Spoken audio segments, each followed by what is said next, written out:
Hello, students. Today, in the current affairs section, we are going to cover India EU Free Trade Agreement. This is a comprehensive briefing that I have made, but I will be covering it very quickly in this video.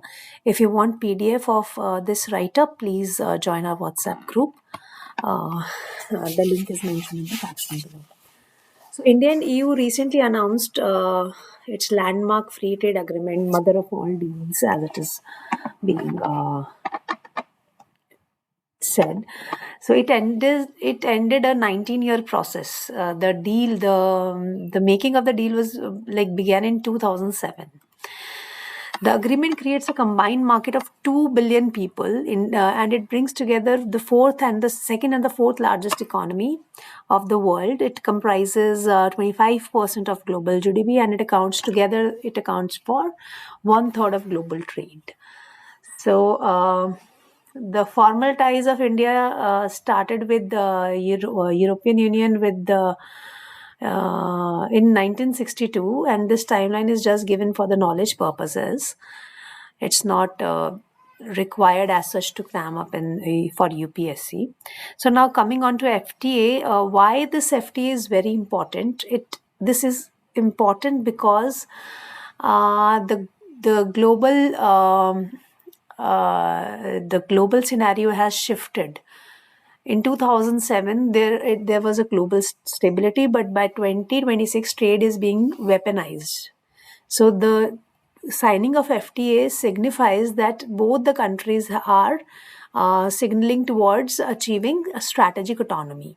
Then India faces a trilemma. Second important thing is India is facing a trilemma of balancing economic ties with the US, defense ties with the Russia, and being able to achieve strategic autonomy alongside.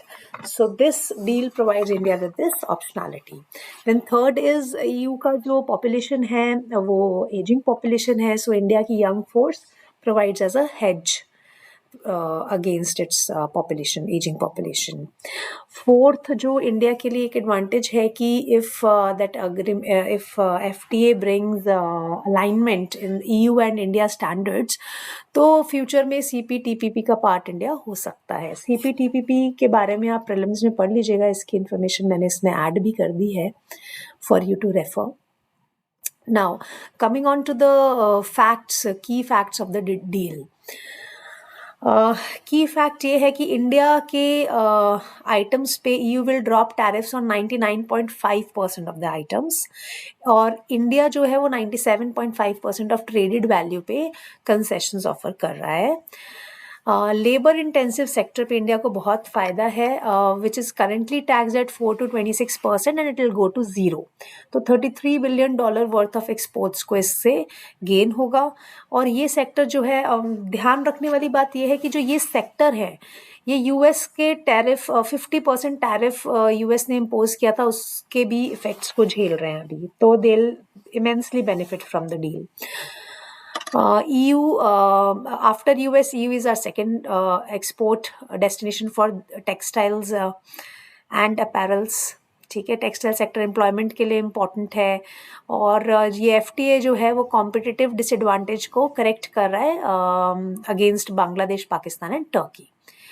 Now, EU का gains है in the areas of high-tech goods, machinery, electrical equipment and chemicals.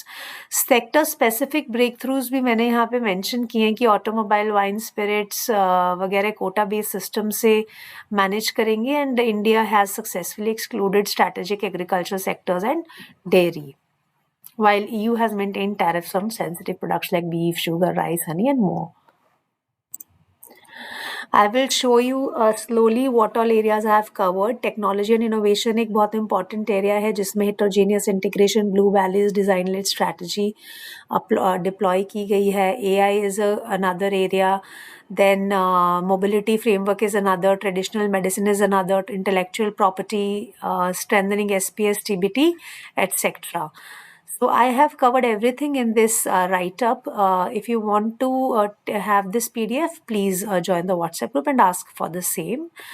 And we are also starting our CSAT series and also ethics case study practice series. So please join in for that if you wish to get your answers checked.